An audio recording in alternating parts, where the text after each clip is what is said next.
Hi, I'm Anna Ling. I'm a design analyst at Stats New Zealand. I'm going to talk about how we estimate the false positive rate in the integrated data infrastructure.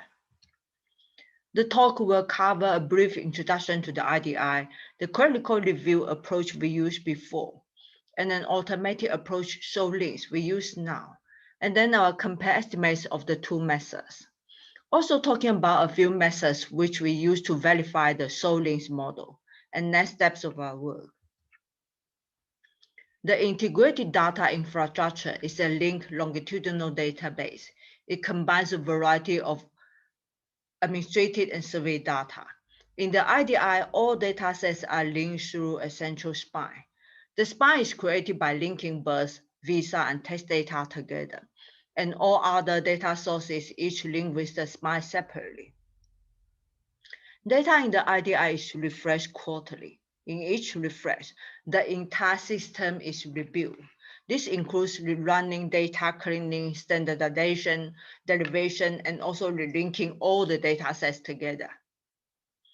Each refresh, quality assessments of the linked data is performed by providing false positive estimates for each data source. In the past, clerical review approach was used to assess false positive rate for each linkage project. In a clerical review process, links are split to two categories, near-exact and non-exact links. Near-exacts are links where date of birth, first and last names must agree with a small tolerance for error, and non-exacts are all other links. We consider that all the near-exacts are true links, and we take a sample from the non-exact links and manually examined by reviewers. The reviewers will assign a score of 1, 0, or 0.5 to each link in the sample based on the demographic information provided to them. Much of this process requires subjective views from reviewers. Decision inconsistencies of whether links are false positives can occur. Our experiences show that this makes it hard to determine whether changes in estimates over time are due to change in reviewer, change in opinion of the same reviewer, or change because the data, the quality of links have been different.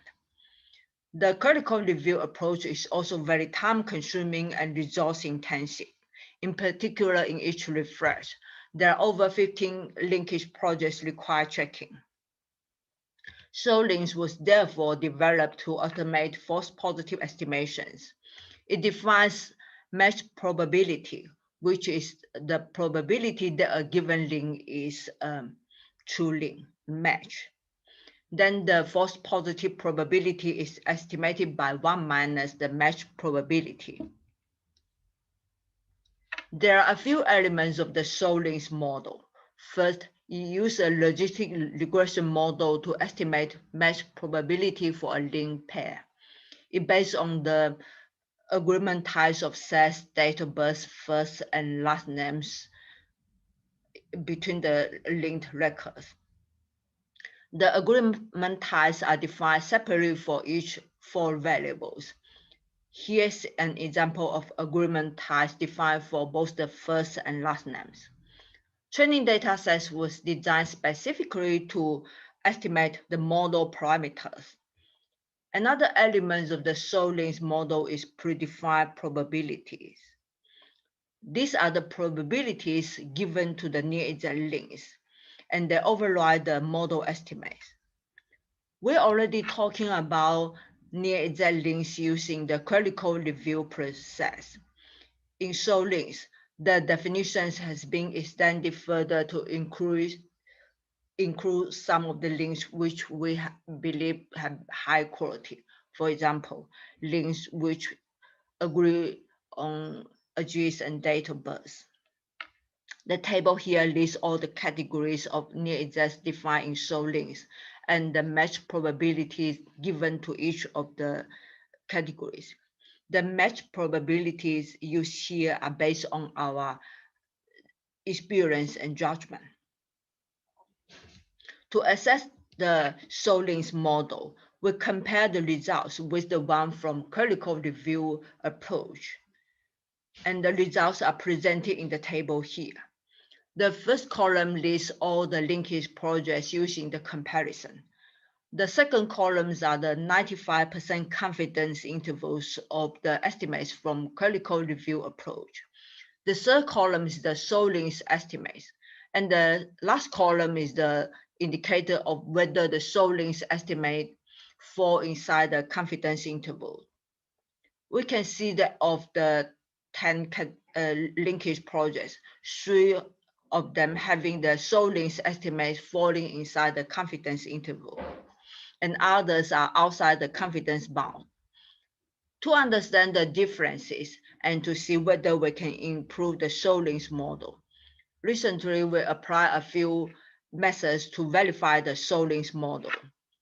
First, we remove all the predefined probabilities and use the model estimate for both the near exact and non-exact links.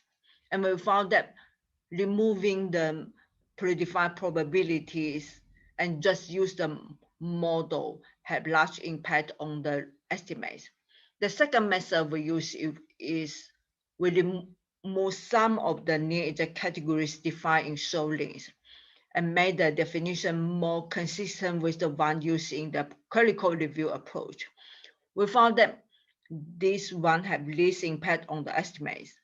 The third method is we accept the differences in the model-based estimates and also the one from clerical review. And we keep all the near exact categories defined in SoLinks.